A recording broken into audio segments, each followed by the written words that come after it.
එක පුංචි කැලයක පුංචි විලක් තිබුණා. ඉතින් ඒ විලේ මාළු යාළුවොත් එක්ක පුංචි ඉබිරාල කෙනෙක් සතුටින් ජීවත් වුණා. යාළුවනේ මේ පුංචි විලෙන් වතුර බොන්න නිතරම කොක්හාමිනේ දෙන්නෙක් එනවා. ඉතින් මේ ඉබිරාලයි කොක්හාමිනේ දෙන්න හරිම අපූර්ව යාළුවෝ වුණා.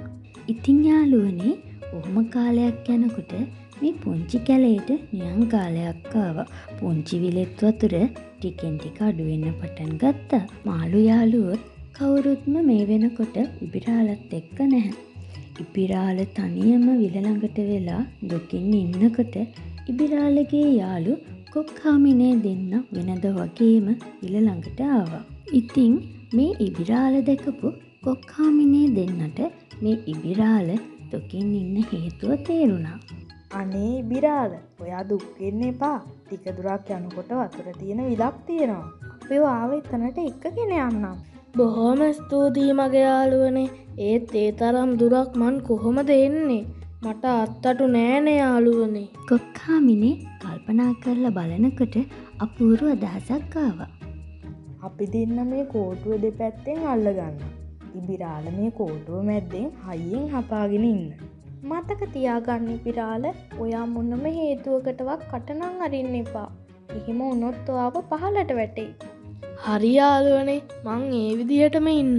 ඉතින් කොක්හාමිනේලා දෙන්න ඉබිරාලවත් එක්කගෙන ඈත අහසේ පියාඹගෙන යන්න වුණා.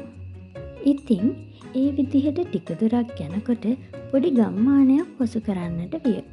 ඒ ගම්මානයේ සෙල්ලම් කරමින් සිටි ළමයින් පිරිසක් මෙන්න ඉබ්බෙක් පියාඹනෝ කියමින් කෑ ගසන්නට වුණා. ඉතින් ඒ ඇසුණු ඉබිරාලට ගොඩක් තරහා ගියා. ළමයින්ට බනින්න කියලා කට අරිනකොටම ඉබිරාල බිමට ඇදන් වැටුණා. ඉතින් පුංචි යාළුවනේ, අපිත් හරිම ඉවසීමෙන් වැඩ කරන්න ඕනේ.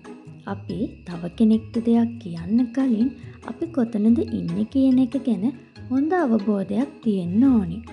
ඉබිරාලටත් උනේ එයා කරන්න ගිය දේ ගැන අමතක වුණා.